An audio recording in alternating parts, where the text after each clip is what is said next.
दोस्तों सभी को क्रांतिकारी जय भीम नमो बुद्धाय जय भीम जय संविधान। दोस्तों यूजीसी एक्ट को लेकर के बहुत बड़ा आंदोलन चल रहा है। हर जगह आंदोलन चल रहा है कि यूजीसी एक्ट लागू हो। सोच लीजिए हमारे समाज के लोग इतने सड़कों पर आंदोलन कर रहे हैं, उन्हें शांति से आंदोलन भी नहीं करने दिया जा रहा है। कहीं न कहीं पुलिस आ करके मार रही है, डंडे से मार रही है, उत्पात मचा रही है और जो है कि ले जा करके उनको बंद भी कर दे रही है। लेकिन ये चीज़ ऐसा गलत है। सोच लीजिए कि हमारे समाज के लोग अपने हक अधिकार के लिए लड़ रहे हैं। ऐसा नहीं कि मतलब किसी चीज़ का विरोध कर रहे हैं। अगर विरोध कर रहे होते तो एक बार चलता कि नहीं चलो ठीक है, आप मार रहे हैं। किसी गलत चीज़ के लिए तो नहीं ना किया जा रहा है, अपने हक अधिकार के लिए लड़ रहा है वो भी सरकार से। तो फिर इसमें प्रशासन को आने की कोई आवश्यकता नहीं थी।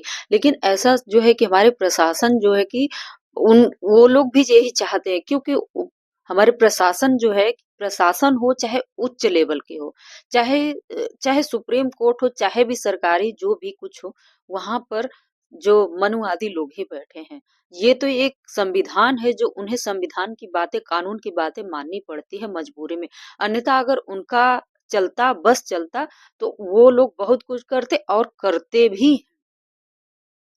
भी हैं। सोच लीजिए कि जब यूजीसी एक्ट लागू हुआ था, तो उसपे जो है कि मनुवादी लोग विरोध कर रहे, तब तो पुलिस वहां नहीं गई। यानी कि वहां पर प्रशासन के लोग नहीं गए और वहां उन लोगों को शांति से विरोध करने दिए। कोई किसी भी प्रकार का वो लोग कुछ भी नहीं किए और जो विरोध कर रहे हैं यानी कि कुल मिलाकर के जो विरोध कर रहे थे, उनका साथ दिया गया। अब जो है कि हम सब जो है अपने हक अधिकार के लिए लड़ रहे हैं, तो हमारे मतलब कि प्रशासन को के लोग जो है कि दिखाई दे रहा है और जो आंदोलन कर रहे हैं हमारे समाज के लोग, जो हमारी सरकार है उन्हें भी कुछ नहीं सुनाई दे रही, किसी भी प्रकार का वो टीका टिप्पणी भी नहीं कर रहे हैं कि ऐसा लागू होना चाहिए या नहीं होना चाहिए। तो यहाँ पर ये पता चलता है ना कि जातिवाद कितना बढ़ रहा है और ये जातिवाद को और बढ़ावा दे रहे हैं।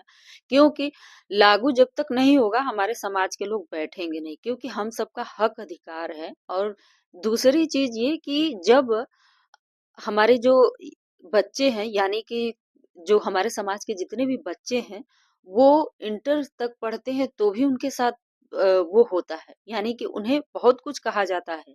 मैं कुछ एक्शन नहीं लेते हमारे समाज के लोग, नहीं ले पाते हैं, लेकिन उन्हें कहा जाता है, उल्टा सीधा कहा जाता है, मारा पीटा जाता है, बहुत सारी चीजें। यानी कि जब उसके बाद जाएंगे ग्रेजुएशन में जाएंगे तो भी उनके साथ वही व्यवहार होता है और वो आगे भी बढ़ते जाएंगे, चाहे वो यानी पीएचडी तक चले जाएंगे तो भी उनके साथ होना तय होता है। कोई भी ऐसा बंदा नहीं है जो ऊंचे पोस्ट पर गया हो, प्रोफेसर बना हो, वो जातिवाद का वो उनके साथ जातिवाद ना हुआ हो, ऐसा नहीं हो सकता है। वो जातिवाद का शिकार हुए ही है, वहां तक पहुंचने के बावजूद भी, इतने बड़े पोस्ट पर जाने के बावजूद भी वो हुए हैं।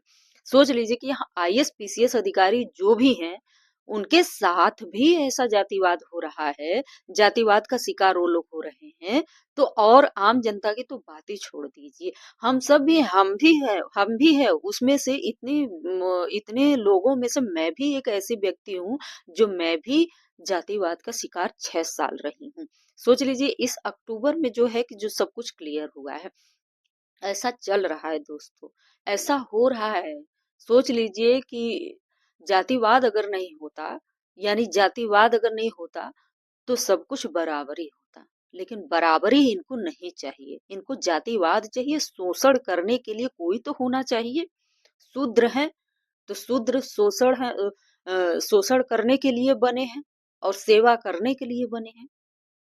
तो यही है, ऐसा चाहते, सोच लीजिए, चाहते, ये तो संविधान है जो कि हम सब सुरक्षित हैं, लेकिन फिर भी बहुत ज्यादा सुरक्षित नहीं है।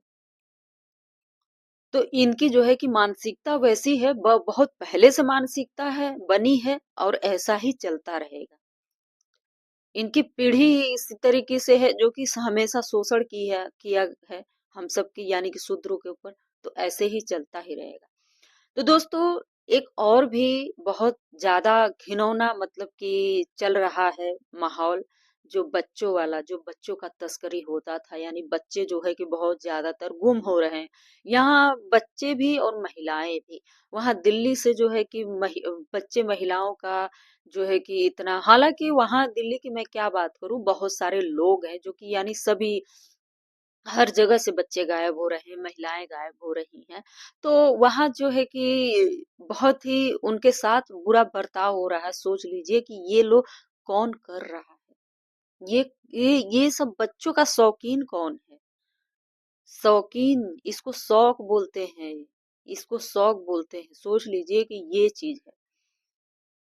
ऐसा लोग, बड़े बड़े लोग जा करके इस तरीके से, कौन सा इंसान, इंसान के भेष में, यानी इंसान के भेष में एक जानवर, जो उनकी बुद्धि है, बुद्धि से ही तो एक, चाहे वो जानवर बन जाए चाहे इंसान बन जाए, बुद्धि एक ऐसी चीज है जो कि अपने आप को या तो इंसान बना दे या तो जानवर बना दे। तो बुद्धि जो है कि सही विचारधारा, यानी बुद्धि में जो है कि सही विचारधारा नहीं चल रही है क्या? हम कहते हैं कि ये कैसे हो सकता है दोस्तों? इतने बड़े पोस्ट पर जाना और इतना संघर्ष करने के बाद लोगों का बुद्धि भ्रष्ट हो जाना, ये कैसे संभव है? क्या जो कमाई है, यानी जो पैसे है, वही बुद्धि भ्रष्ट करती है या फिर कोई और रीजन है? ये आप लोग ध्यान से सोचिए, समझिए कि एक इंसान एक संघर्ष करता है, संघर्ष करने के बाद ही वो उस मुकाम पर पहुंचता है, चाहे वो गरीब घर का बच्चा हो चाहे अमीर घर का बच्चा हो। तो हम कहते हैं कि एक दिन न एक दिन अगर वो बड़े हो जाते हैं और उस मुकाम पर हो जाते हैं, पैसे कमाते हैं, नाम कमाते हैं, शोहरत कमाते हैं, आलीशान बंगले में रहते हैं, फिर उनकी बुद्धि जो है कि सही विचारधारा पर क्यों नहीं, उनके अंदर सही विचारधारा होनी चाहिए ना।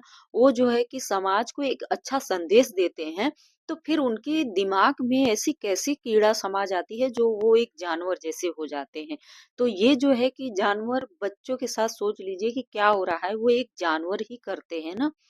चाहे पहले के ज़माने में जो इंसान था, वो जो है कि नरभक्षी माना जाता था। यानी कि पहले जो थे, वो नरभक्षी का मतलब ऐसा नहीं है कि इंसान इंसान को खाता था, वो जानवरों पर निर्भर होता था। नरभक्षी तो एक गाली है जो कि एक बोला जाता है कि मतलब कि ऐसे शब्दों का इस्तेमाल किया जाता है, पर ऐसा नहीं होता है। पहले के ज़माने में जब इंसान का उत्पत्ति हुआ था, तो वो जो है कि फल भी खाते थे और मांस भी खाते, तो वो जानवरों का मांस होता था, कच्चा मांस खाते थे। जब वो आग, यानी कि जो पत्थर-पत्थर से टकराया, तो चिंगारी निकली और जाकर के आग लग गया जहाँ पर उनका मांस था। मैंने बचपन में पढ़ा है, जो इतिहास का किताब था, 1 या 2-3 में जो भी है। मैंने 3 क्लास में मैं पढ़ी थी। तो इस तरीके से मतलब कि उनमें स्वाद आया, तो वहीं से बुद्धि का विकास हुआ। सबसे पहला आविष्कार जो है कि आग का हुआ था इस पृथ्वी पर, यानी कि जो आविष्कार। तो हम कहते हैं कि इंसान उस ज़माने में इस तरीके से करता था, जब वो मांस मतलब अच्छा लगने लगा, तो जो है कि उसका इस्तेमाल करने लगे। तब जाकर के उसका जो है कि अ, ब जो पत्थर होता है उससे औजार बनाने लगे और तरह-तरह की चीजें जो है कि आविष्कार करने लगे। तो हम कहते हैं कि पहले के जमाने के लोग हैं, जब उनके दिमाग में इस तरीके से विकास हुआ, तो आज के समय में ऐसा क्या हो जा रहा है, उनके पास तो सब कुछ है। सब कुछ होने के बावजूद भी वो एक अच्छा संदेश नहीं दे पा रहे हैं समाज को। हमारे जो समाज है इतनी बड़ी संख्या में है, तो उन्हें एक किससे संदेश मिलता है? एक हमारे जो बड़े, यानी कि ऑनर होते हैं, देश के ऑनर होते हैं, उन्हीं से तो हम सब सीखते हैं ना सब कुछ। तो उन्हें, तो हम कहते हैं कि ऐसा क्यों किया जा रहा है भई? ऐसा उनके दिमाग में क्यों कीड़ा उत्पन्न हो जा रहा है? ये सोचने वाली बात कि एक छोटे-छोटे बच्चे होते हैं, उनके साथ इस तरीके से इतनी गंदी हरकत कि हमें कहने, मैं कहूँगी क्या? आप लोग खुद ही जानते हैं। मतलब बहुत ही गंदी, बहुत ही गंदी। सोच लीजिए कि अगर कोई इंसान अगर इतना नरभक्षी होता है, तो उसको मार के खा जाता है, उसको सज़ा मिल जाती है, कानून सज़ा दे देता है। लेकिन इस तरीके से कि उसको, उसके साथ उल्टी-सीधी हरकत भी करो और उल्टी-सीधी करके उसको पका दो। मतलब उसका ऐसा शेप आना चाहिए कि सोचने वाली बात है। उसका मांस इस तरीके से शेप में आना चाहिए। मतलब ये हरकतें हैं, वो भी किसका? हम सब ऑनर मानते हैं, मालिक, ये है। हर जगह ऐसा चल रहा है, कोई ऐसा देश नहीं है जो नहीं जान रहा है। ये बदनामी नहीं तो और क्या है? ये बदनामी नहीं तो और क्या है? तो दोस्तों आज की वीडियो में इतना ही, मिलते हैं नेक्स्ट वीडियो में।